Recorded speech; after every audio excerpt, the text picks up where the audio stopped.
Hi, everyone. Thank you so much for being with us. I'm really excited to introduce Maurice Elias to you.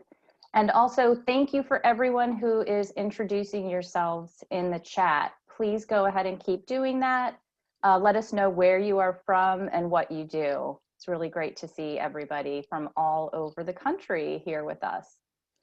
So Maurice J. Elias is a professor of psychology and a director of the Rutgers Social, Emotional, and Character Development Lab. He is an award winner. He has received the Sanford McDonald Award for Lifetime Achievement in Character Education, and also the Joseph E. Zins Memorial Senior Scholar Award for Social Emotional Learning from Castle. Maurice is an expert in students' emotional intelligence, school success, character development, and youth purpose. He is the author of multiple books for both educators and parents, and he's also an author of a children's book. His Corwin titles include The Other Side of the Report Card and The Educator's Guide to Emotional Intelligence and Academic Achievement. He's also a co-author on a forthcoming book, which is tentatively entitled Morning Classroom Conversations, and that's about incorporating SEL into those early morning days. And with that, Maurice, welcome, and I will turn it over to you. Great. Thank you so much. It is a pleasure to be here. I will be sharing with you some information about social emotional learning. We're going to start actually with developing students' social emotional competence, and then we'll get to the assessment part. And please, again, put questions into the chat box as they come up. We'll try to get to them at the end. So I've been doing this work for, well, about 45 years. And so I will tell you in all honesty that everything I'm going to share with you has been school tested. Nothing here theoretical. All of it practical, and I hope you'll be able to take away some good, useful things. So as this picture shows, the sun is rising for SEL 2.0, what we call social and emotional and character development. It's an exciting time for those of us who are interested in this work, no matter what our role happens to be. And a big push to this work came from the National Commission on Social, Emotional, and Academic Development. The gentleman you see on the screen is Timothy Shriver, the son of Sergeant Eunice Shriver. Some of you may recall the name of Sergeant Shriver, and if you do, you might want to just put that in the chat box for younger folk who may not know who Sergeant Shriver was and what he did. And I will give you a chance to put that down, and then I will let people know. The commission spent a couple of years and studied greatly, and at a website called A Nation at Hope, they put their findings on SEL practice, SEL research, and SEL policy. And Tim is continuing to carry the ball on this. There is a connection between SEL and the work that Sergeant Shriver did on the Peace Corps and on VISTA and other community volunteer service organizations that he's founded. And of course, the great work that Sarge and Eunice Shriver did in developing the Special Olympics. These are all places where SEL can be found implicitly. And now, of course, the key is how do we make it explicit? This is not only a national thing, it's an international thing. If you take a look at the World Economic Forum, even back in 2016, they already identified that students today need more than traditional academic learning. They need communication, collaboration, problem solving. They need social and emotional skills as well as traditional academic skills for the workplace of the future. And another major development is SEL for US. I'm gonna violate normal presenter etiquette. And I'm gonna tell you, get out your phones and put in www.selforus.org and join up. The Social Emotional Alliance for the United States is involved in creating connections among people doing SEL work, promoting awareness of its impact, supporting equity-based SEL, and advocating for SEL policies. And there are a number of states that have these alliances so far. And there are some that are coming online just as we are speaking. South Carolina, Ohio, Oregon, and Vermont are newly minted states that have the alliance.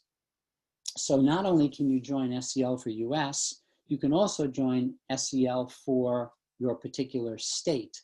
And what you will get is a connection to a network of ongoing valuable information about SEL, and it will keep you from having to reinvent the wheel, because if people in your state don't know about it, people in another state probably do. It's a fantastic network that I hope you will join. But more to the point, it just bespeaks where SEL is. This is an area that is with us. It's not going anyplace. And I think that we will find it's going to become an increasing part of how we define excellence in education. Again, you will be getting this slide. When you do, you can see the link on top to this document, Getting Serious About Social, Emotional, and Character Development. It is a brief guide put out by SmartBrief that I think will be very valuable for you to share with folks who are not attending, so that you can bring them up to speed. So I'd like you to think for a moment about your students. And again, when you get the PowerPoint and the recording, you can check out this video that they're linked to the bottom. But what the video does is it takes a look ahead to 2028. And it asks us, what do we want for our students? So tell me in the chat box, what are your aspirations for your students? What is it that when you think about the future and what you want to see for them in the future, what is it? And the reason this question is so important is because their future begins today. That the work that we are doing with them now is work that has to be thought about for the future, because it's a changing world that we live in. And we have to be able to look beyond the moment. Even this very difficult and challenging COVID moment, we have to look beyond. And when we do look beyond, what we are going to find is that no matter how the world around us changes, one constant is going to be the importance of caring interpersonal relationships, the ability to have civil discourse, and a commitment to participatory citizenship and the skills to enact it. We cannot avoid focusing on these things, and we cannot learn without caring relationships. This is something that we now understand the neurobiology and the cognitive importance of caring relationships to learning. David Brooks, in a very interesting article in the Times, wrote the following. He said that even when conditions are ideal, think of all the emotions involved in mastering a hard subject like algebra. Curiosity, excitement, frustration, confusion, dread, delight, worry, hopefully perseverance and joy. I'm sure if you think back on the times that you were in school, especially things that were challenging to you, there was an intellectual challenge, but there was a tremendous emotional challenge. And this is what David Brooks wants us to understand.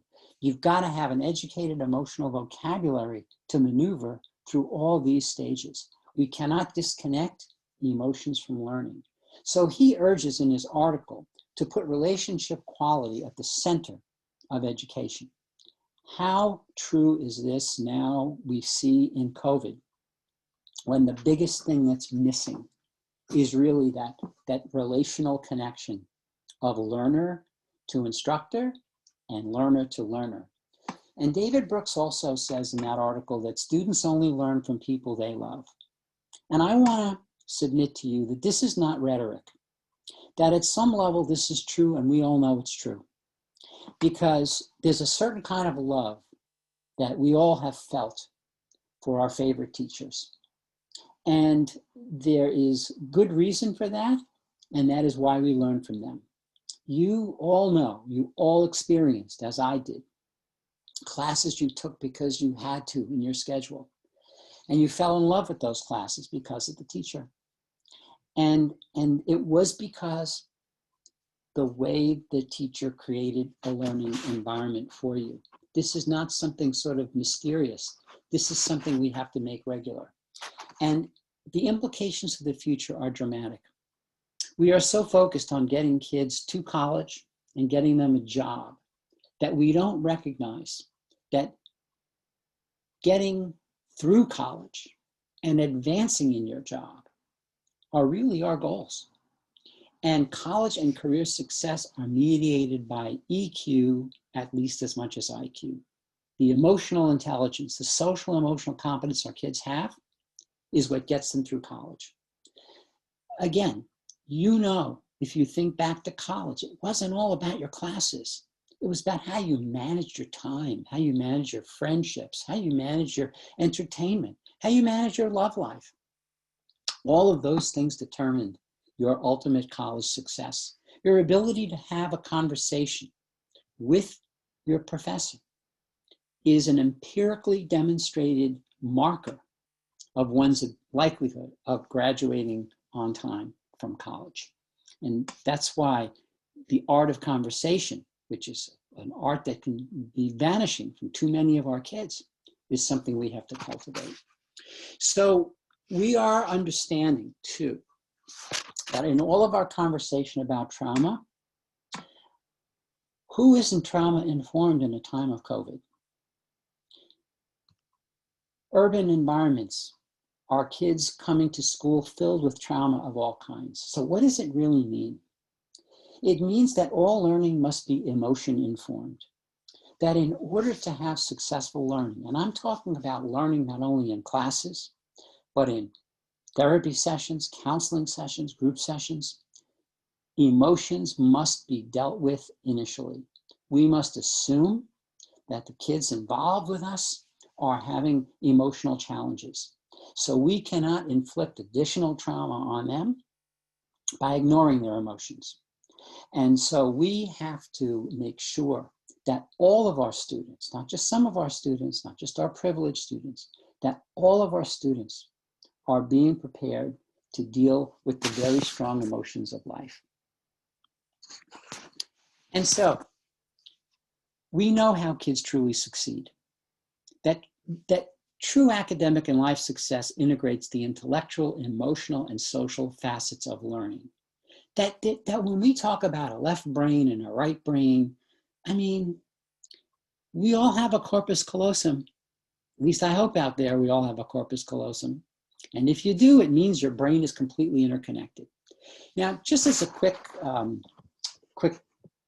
thing in the chat box, how many of you have have preschool children or middle school children of your own?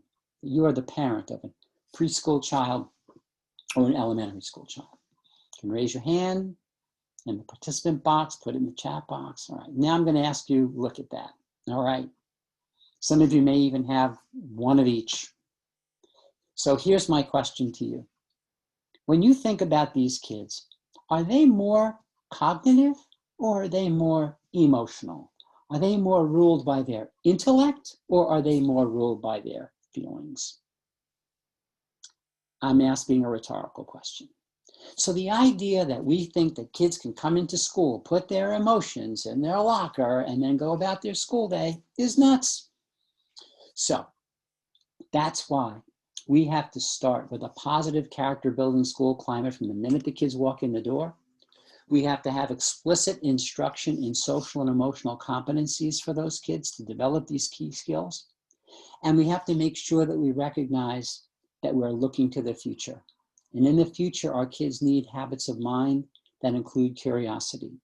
If you think about Google now, they no longer even focus on test scores when they're hiring people. They want people who know how to think out of the box and who know how to work in teams. They need people who not only can get feedback, but give feedback to others. Not only answer questions, but ask questions. They need to be good problem solvers and really good communicators. And by communication, I don't mean texting and sending emojis. Kids need pretty advanced communication skills these days. And it's a necessity, it's not an option. You know, I just want to say, I work with a number of urban districts, and I see a number of kids there who have so much to share. But when they get the opportunity to communicate it, they lack the communication skills. And so we have to accept this reality. There are people for whom, when they don't excel in the spotlight, we say they're having a bad day. And there are other kids, when they don't excel, when the light shines on them, we say, we didn't think they could do it. This is why we have to give every kid social and emotional competencies and communication skills, because we only are going to know what they show. And we have to make sure every kid has the capacity to show it, is in a climate where they feel they can show it. Schools have to not only stand for something to promote positive purpose and character, they have to make sure that our kids have a sense of positive purpose and character, because that is what ultimately drives learning. Now, look at this information from CASEL. You'll get to study this more. You'll see it on the CASEL website. But I wanted you to all know that CASEL has revised their CASEL 5 skills. And in revising these skills, they have elevated identity, agency, and belonging and purpose to be part of what they talk about when they talk about SEL. Now, if you look at social awareness, you'll see that now CASEL talks about the capacity to feel compassion for others, understand broader historical and social norms for behavior, and recognize family and community resources and supports. If you look at self-awareness, you'll notice that a boldface, CASEL recognizes the capacity to recognize one's strengths and limitations with a well-grounded sense of confidence and purpose. What we're seeing here is a recognition that inspiration precedes remediation, that kids need a sense of purpose if they're going to really be motivated to learn skills. They need to have a sense of agency. They need to be able to be effective people in the schools beyond just their academics. So here's a good example of how we teach social and emotional competencies. We want to get kids to build their feelings vocabulary. We are in such a hurry to get them to read text that we fail to build up the key skills of emotion recognition. When you look at the picture of the cat in the hat, what do you think the cat's feeling? Put it in the chat box. What do you think the cat is feeling? Most kids, when you ask them, say happy. And most of you are not saying happy, you're saying something more than that. Those of you who said he's smug or content, what is it in the picture that showed you he is smug or content? Hands, that smile, that upturned little corner of his mouth, his eyebrows, right? The point is, we have to start getting kids to read the pictures first. Go through text with them, show them the pictures. When they don't respond, point out the eyebrows, point out the posture, point out the feelings. Look at what the illustrators have put into these books to communicate feelings. We have to get our kids sensitive to doing this first where it's easy, when the book is right in front of them. And don't think it's going to happen through electronic books, because last I saw, no kid walking around the playground or in the recess has a bubble over the head that a cursor has showing what the kid is feeling. In order to function in today's world, our kids have to process feelings at the speed of life. And this doesn't happen automatically. And when kids do not have a broad emotion vocabulary, they are not able to appreciate the books you're giving them in 8th, 9th, 10th, 11th, 12th grade, because they do not have the vocabulary to capture emotional nuance. And yet so much of what is in literature is emotional nuance. So much of what is in history is emotional nuance. When the kids go to college and they have a roommate, they are going to need to have some good emotional skills. And if they don't have the ability to read their roommate's feelings accurately, they're going to have problems in college. They're not going to be able to learn as effectively. At the core of all the things that we value are social and emotional competencies. The data bear this out. I'm not going to belabor it, but on the bottom, when you get this, you'll see the sources. There are over 200 studies that point out that kids can learn SEL competencies if they have it over multiple years. And if you look at the fourth bullet point on the top, 10 to 11 percentage point gains on standardized achievement tests. What else gives you that level of achievement gain besides SEL? Answer, nothing. Why? Because it is mostly kids' emotional blocks to learning that set them back. And when you help them learn emotional development, they apply it more to their learning. And you see the classroom becomes a better place for your teachers, for your staff members, because conduct problems go down, aggressive behavior goes down, emotional distress goes down. Bottom line, teacher attendance goes up, teacher morale goes up. And when that happens, the kids feel better. When the kids feel better, the staff feels better. And you get a virtuous cycle of benefit. So all the good stuff you hear about SEL is not magic. It makes perfect sense, but you have to follow it through. So if you think of SEL skills as the propellers, that they will push us forward, think of virtue as the rudder. We need not only to have kids have excellent skills, we also need to make sure they're using those skills in the right way. The journey of life requires both. So I want to share with you 4 guideposts for this journey that have a lot of practical significance. Guidepost number 1, school climates must be welcoming, supportive, caring, and inspiring. From the moment the school doors open, even before that, when they get on the bus, schools have a responsibility to foster social emotional development in schools of character that focus on supporting and actualizing students' sense of positive purpose. Every kid walking in the door of the schools that we open up to them must feel they've got a positive purpose in being there. That purpose is not going to be necessarily to get high math scores. But if they have a sense of purpose, they will then become engaged to get high math scores. See, we keep putting this in the wrong direction. We've got to get the engagement. We've got to create the welcome. We've got to create the connection and the inspiration. Then we're going to get the learning and the performance. And how does this happen?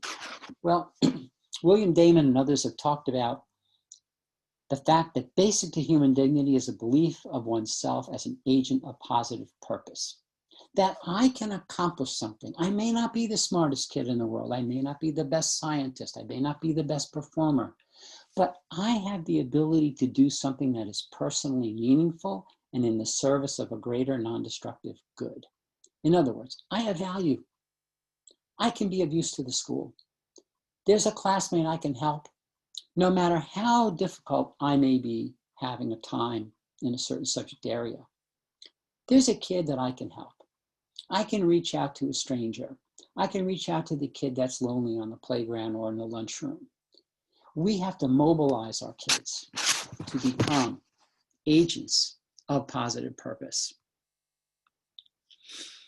Here's an example of how you can do that. And this is especially valuable in the classroom and in counseling. So as we get back to school in the beginning of January, ask the kids, what are 2 or 3 things I'm going to do to make myself better?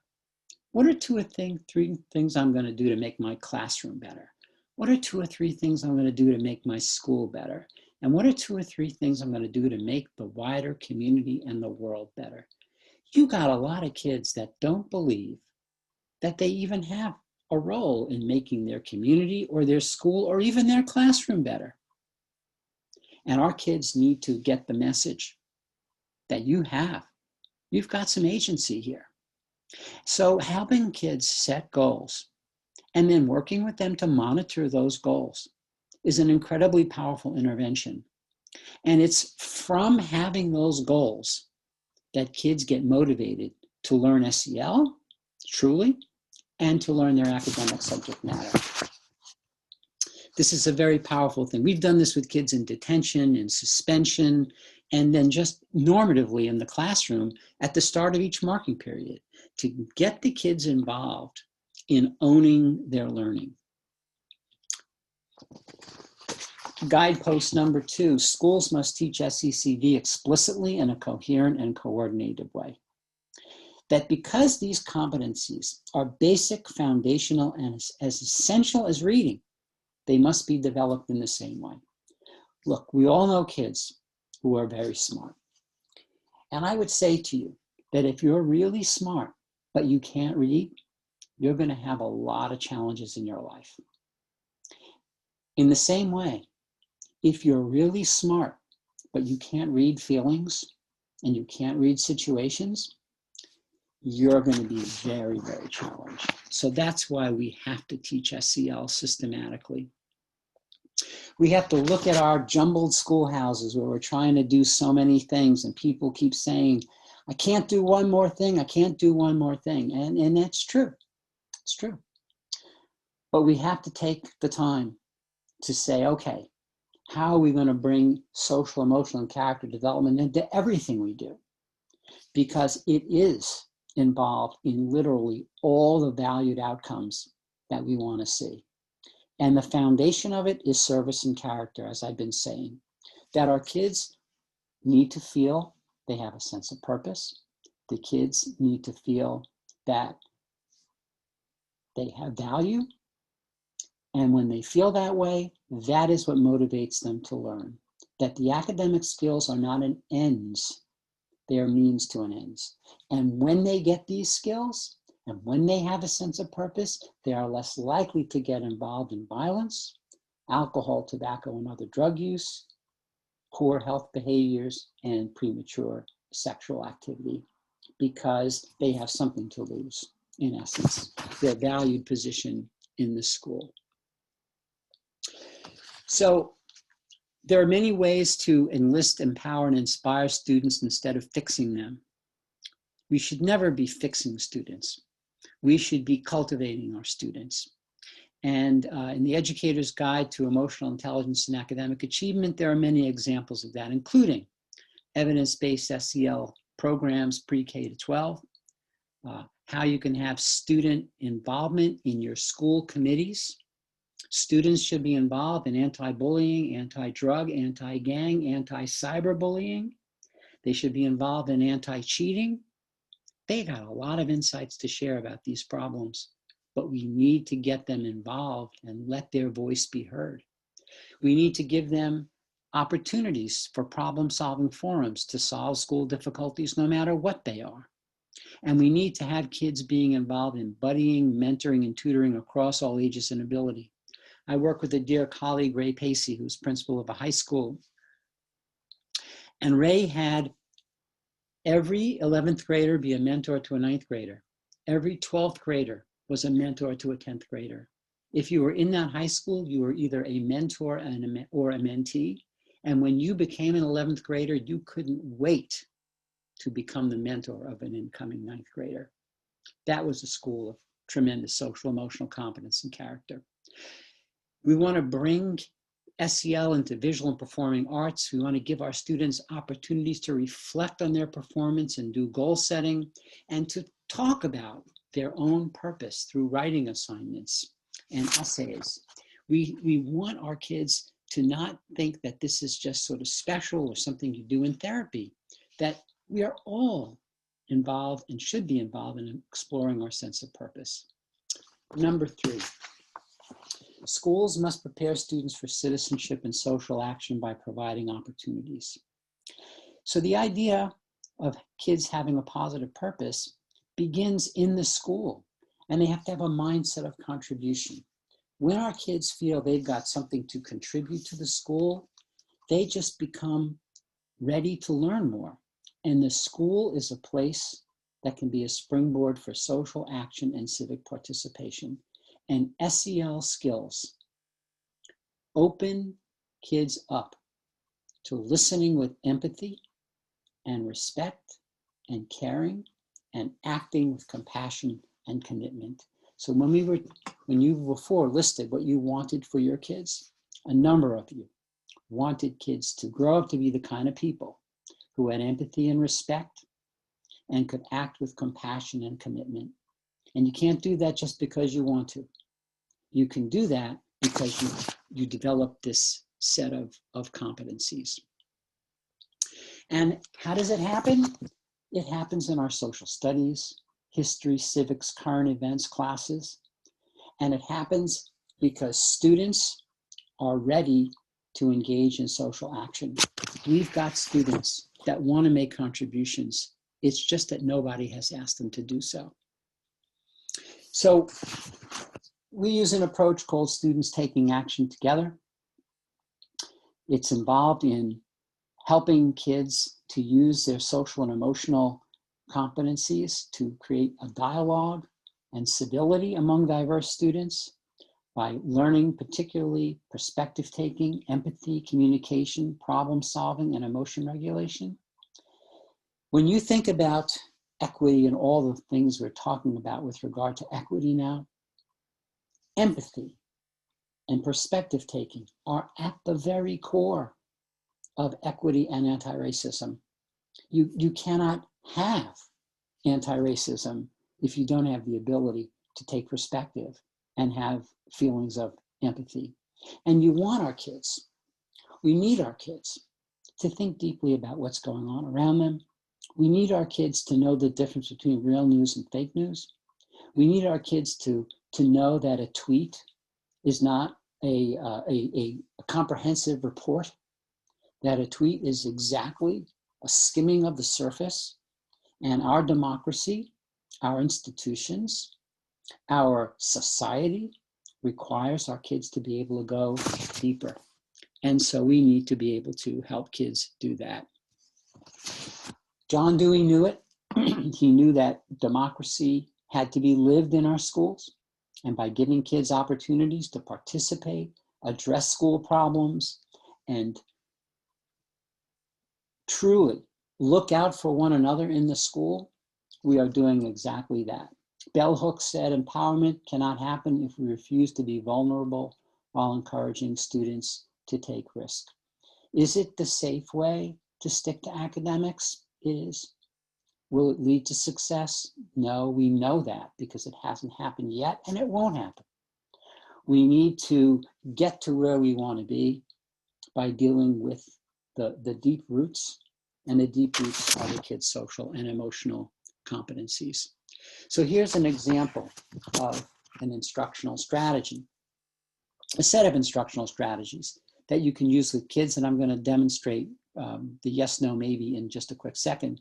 But I want to ask you to think about having your kids argue from both sides of an issue, that when they get involved in conflicts with their peers, to literally, what we do is we put a set of footprints on the ground. We drop the prints. Kids stand on those footprints and they state their position about what just happened in this conflict. Then we make them change positions and we make them state the position of the other person in the conflict.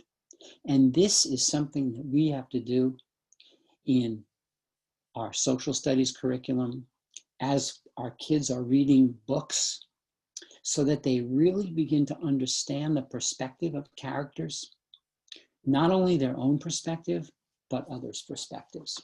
So much of what we're dealing with today as a challenge to civil society is the inability to see others' perspectives, to simply demonize them, or even not even to acknowledge they have another perspective.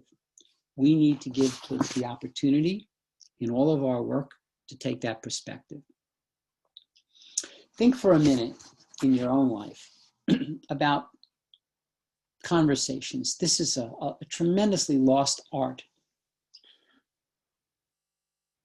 What were the characteristics of the best conversations that you have had? Make a note in the chat box if you're so inclined. Reflect on good conversations that you've had. And what have they consisted of? What makes for a good conversation in your experience?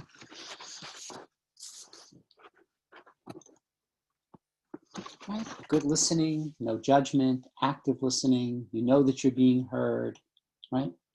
Right? This is missing from our kids. And this is why we believe that conversations integrate social, emotional, and character competencies effectiveness and allow us to learn, grow, engage nuance, and respect differences and common humanity. Conversations are things that kids often don't have at home in the way they used to.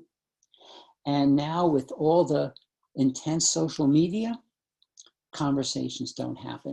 So I'm going to say that as a value, having conversations with your kids is tremendously important. And that's why, of course, we've got a book coming out on morning classroom conversations. Now, let me show you this yes, no, maybe technique, right? So we polled middle school kids for an issue that concerns them. And one of the things that comes up whenever we do this polling is cafeteria food. Kids hate it, middle school kids in particular.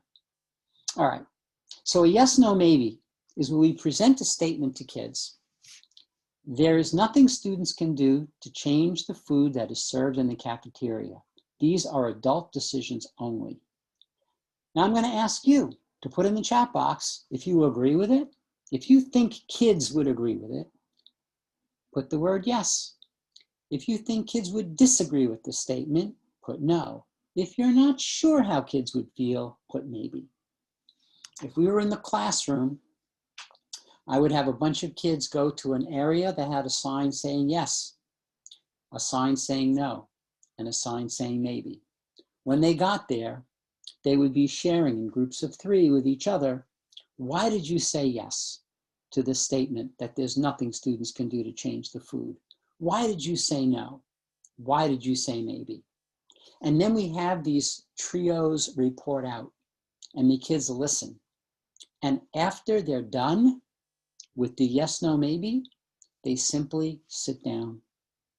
You have accomplished peer opinion sharing. You have begun to accomplish the great goal of getting kids to know and listen to their peers' opinions. Even if every one of your kids said yes, and you had them in their trios, they would have different reasons why they said yes. So here you have kids, especially middle school kids, but also high school kids that are so set in their ways that they can't imagine anybody would think differently than they do. And now they find that their peers do think differently than they do. And even if they think the same way, it's for another reason. And you start doing these yes, no, maybes in your academic subject areas connected to what you're going to be teaching as a kind of a do now. You will start to get kids in all kinds of mixed groups, and they will be interested in hearing, well, what do they think about that? What does she think about this? Yes, no, maybe is very powerful. And of course, yes, no, maybe is the first step in solving a problem. Because if I don't believe that there's anything I could do to change the food in the cafeteria, why would I devote anything to it? But if I do believe it, then I might do some research. I might be open to doing some problem solving about it, right? So you begin to see how we are opening up the door to kids becoming more invested and feeling a sense of agency. So now with the remaining time, let's talk about assessment. What we assess and how we assess determine our direction. SECD, social, emotional, and character development, is implicit in everything that happens in schools. Social emotional competencies are what help valued outcomes to happen. If we don't assess them, we are less likely to reach our valued outcomes. So there are a lot of standardized measures, but I am going to share the perspective of Tony Bright, who says that there's assessment for research and assessment for improvement. The standardized testing that we do tends to be assessment for research. It's not the assessment that gives us direct feedback on how we can help kids improve. Take a moment in the chat box and reflect the social, emotional skills and character virtues that you most want students to develop. Right? What are your top skills that you and virtues that you would want your kids to focus on? Right? Keep those in mind, because I'm going to suggest to you that we've got a place to talk about them, and that is your report cards. We already have report cards that have comment sections on them. We've done empirical work on these comment sections, and they are virtually useless.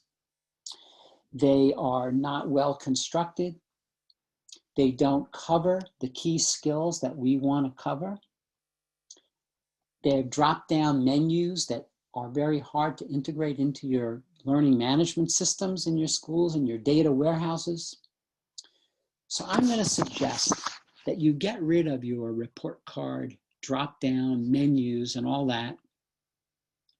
Determine what skills you most want to emphasize in your kids and assess them.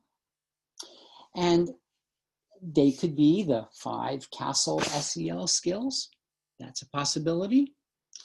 It could be that you want to focus on certain character virtues. So here's an example from Monclair-Kimberley Academy of what they did. The staff got together. They decided on a set of virtues. They decided on a description of those virtues. I treat others the way I want to be treated. I listen to the ideas and opinions of other people. I care about their feelings. I'm polite. I'm honest. They decided on a rating system. 5, an exemplar with strong conviction. 3, someone with positive and negative. 1 with someone who's altogether lacking in character. Now, I'll tell you, this is not my favorite system, but this is the system that staff came up with, and it works for them. Not only does it work for them, it makes explicit what is already implicit in how they're looking at their kids. You know, the reason why your report card grades are a better prediction of kids' futures than standardized test scores is because your report card grades have SEL already in there. So I want to suggest that we take the time as a staff to say, well, what is it? What is it that we want our kids to have? 5 to 7 attributes, skills, and or virtues. Can't be more than that you think are the most important. Operationalize them and assess them. Here's one from a project in Jersey City, New Jersey, where they identified compassionate forgiveness and gratitude, creativity, generosity, future-mindedness, and diligence. And then the next question is, well, how do we know when we see it? Well, that's what this book is all about. How do you operationalize the things that you decide you want to see? So this is against the idea of standardized SECD, SEL assessment. This is the idea of assessing for improvement. What do we want our kids to know? What do we want our kids to be able to do in the SEL world? Let's measure it. Let's see where the shortcomings are, and let's help our kids develop it. When you link this into your report card, you see that you create parent-teacher conversations that are oriented toward things that parents can actually influence with their kids. There are a lot of parents out there who can't help their kids with math, can't help their kids with science. They can help their kids with character. They can also then guide parent-child conversations, which is of critical importance. But think about this, student-teacher conversations, where having it on a report card enables an opportunity for giving systematic feedback to students based on teachers' observations during a marking period, where kids can begin to understand these skills are important for them, and it's in their interest, not a punitive interest, in developing these skills. And then, of course, you've got a built-in way of monitoring your SEL or character interventions, because presumably those interventions are only going to want to impact the skills that you most value. Part of the problem with standardized assessments is that they are not necessarily measuring what you care about most and what you want your kids to improve. This is an example of a district that identified, New Brunswick, New Jersey, identified this particular set of skills, and then they began to operationalize. How do we know this when we see it? And SEL is something that you've got to be able to see. It's not how a kid feels, quite honestly. It's what a kid shows.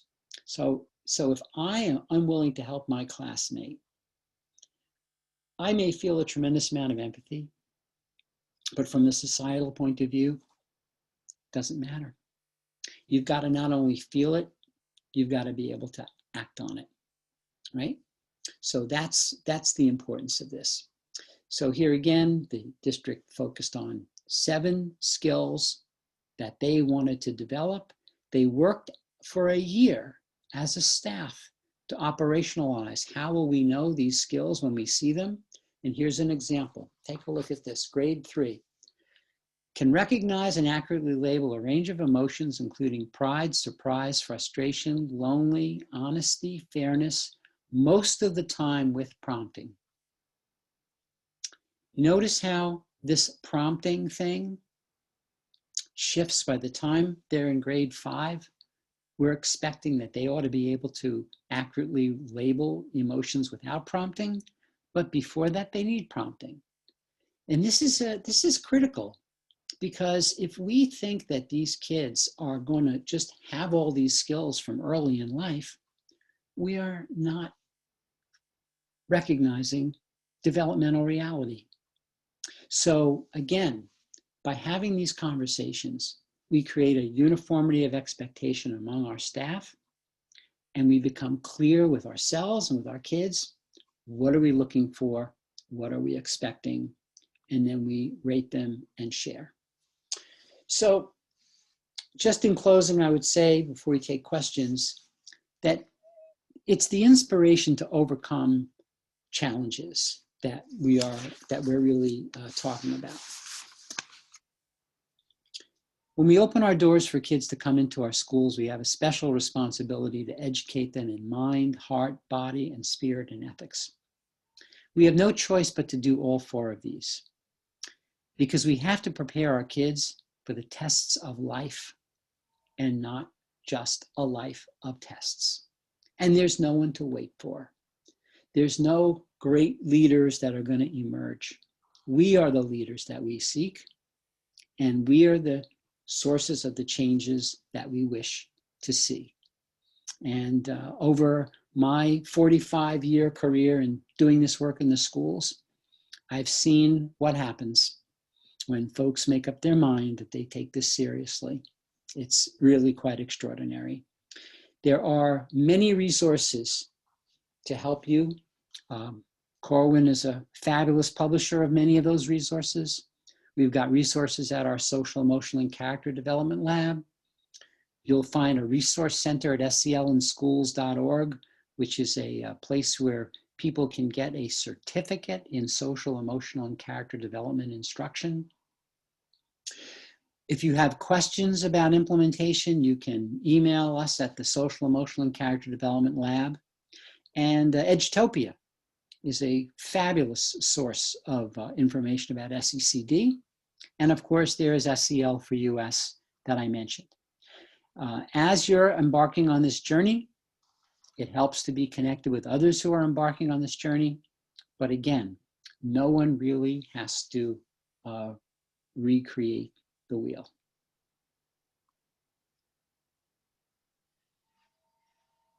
I think we're time for questions. Sure. Hi, Maurice. It's Jeff, and I have a couple of questions for you that came through. How do we teach the vocabulary for emotions? How would we do that in a middle school science classroom?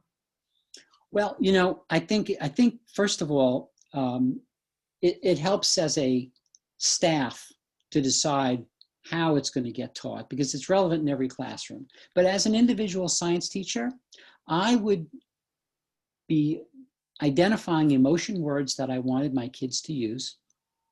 And then I would be asking them on any assignment that I gave them to incorporate those words. Now, where this comes up in science is when kids understand the development of science. It's not necessarily the formula in chemistry or the system of biology, but if they understand who discovered this, if they understand the process by which the scientist, the mathematician, the artist, the writer came to do what they did, that will lead kids to need to write up something about emotions. And so if we ask kids to use emotion words, they will develop their emotion vocabulary. You also may want to consider having your kids keep a reflective journal about their experiences learning science, about how they feel as they read about scientific accomplishments, how they feel as they are trying to learn certain material. There are ways that you can incorporate it literally into every class. Thank you. Here's another question. My school is going to give 90 minutes tomorrow for students with D's and F's to work on missing work or get extra help. And then during that time, other students will be given a reward, such as a movie or a game. How can this be supportive of students' social and emotional learning? Do you have any thoughts on this? I have many thoughts. My thoughts are the same as yours. This is not going to be supportive. That what we should be gathering these kids to do is to set those kind of goals that I mentioned earlier, to think about what are you going to do to make yourself better, make the school better, make the classroom better, make the world better. What are your aspirations? What do you hope to accomplish? What is your purpose in life?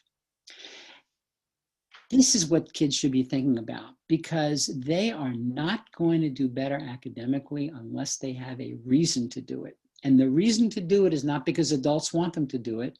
And frankly, the reason is not because the test scores are going to make the school look bad. That's not very motivating to kids. No. Inspiration precedes remediation. I believe in that very deeply. And when you've got kids who are failing, what they need is inspiration, not remediation. I might want to show them some videos of people like Steve Jobs so they can see the kind of failures that Steve Jobs experienced and Michael Jordan experienced on their way to becoming great. This is the kind of thing we should be doing with kids, giving them inspiration. Thank you. Are there any assessment tools for SEL competence that you strongly recommend? Well, as a general screening tool, I recommend the DESA. It's put out by Aperture Education. I'm going to put that in the chat box. Aperture creates the DESA. The DESA has a short screening section for kids, and then there's a longer 72-item assessment when kids show themselves to be at risk. That's very useful. The problem with the DESA is that the screening instrument is general. It's almost like an IQ test, so to speak. And by that I mean that you get a score on an IQ test, you get a score on the DESA. But you can get a score of 100 on an IQ test in many different ways. You can get a score on a DESA in many different ways. And so what you need, in my opinion, is something that's going to help you be more precise. But if you wanted a quick screening inventory, the DESA Mini is definitely something that I've used. And some folks are saying the DESA, I see partly in the chat box that the DESA does not work well during COVID. Yes, well, I think that's right. That these times definitely don't lend themselves to formalized assessments, to be sure. Thank you. Last question. How can we help children to think they are as good as they are? Well, I think that's a fabulous question. We have to help them see their strengths. That's very important. You know, I'm speaking as a psychologist. I'm speaking about a field that has created unbelievable diagnostic manuals, but very few strength manuals. And so I think we have to help our kids see their strengths. And this means taking the multiple intelligences seriously, because some of our kids have strengths in the visual and performing arts. Some of our kids have strengths in kinesthetics and movement. Some of our kids' strengths are interpersonal, intrapersonal. I mean, I think one of the great things about the multiple intelligences model is that it forces us to find our kids' strengths. And then when we find the strengths, we have to make sure that our kids get a chance to use their strengths. However, I want to go back to Martin Luther King Jr., who said, everyone can be great because everyone can serve. And this is the great common denominator, that when our kids are able to be helpful to others, then they feel better about themselves. And so I feel like we're too stingy in our praise. I feel like we need more kids being in safety patrol. We need more kids being mentors and tutors and buddies. We need more kids doing errands from the office. We need more kids having more opportunities to be contributors. That helps kids to feel better about themselves in a genuine way, and then scaffold to do more. And of course, how we talk to the kids and how we look at the kids. All of those things communicate tremendously to kids. Again, the David Brooks comment, kids only learn from people they love. I mean, what if we all believed that and acted on it? It would definitely bring out a lot more in us and in the kids. Maurice, that was a great way to end tonight's presentation. Thank you so much. That was just terrific. It was a great pleasure. I would like, what's that? No, I said just wonderful participation in the chat box. There was so much richness there. I caught as much of it as I could. I appreciate it. It was really terrific. You know, I'd like to turn it over to Olivia Bartlett, Marketing Manager for Corwin, to wrap up today's webinar. Yeah, hi. So thank you so much to Maurice and to everyone who's joined us and participated today. If you have questions that didn't get answered today, you can send them to us at info@corwin.com and we'll get those answered for you. You'll all be receiving a follow-up email within the next few days with the webinar recording and your certificate of attendance as well. So make sure to add info@k12.corwin.com to your safe list and check your junk and spam folders if you don't see it. And of course, if you'd like to purchase any of Maurice's books, you can get them for 20% off at corwin.com using promo code webinars. So thank you all so much for joining us and have a lovely day.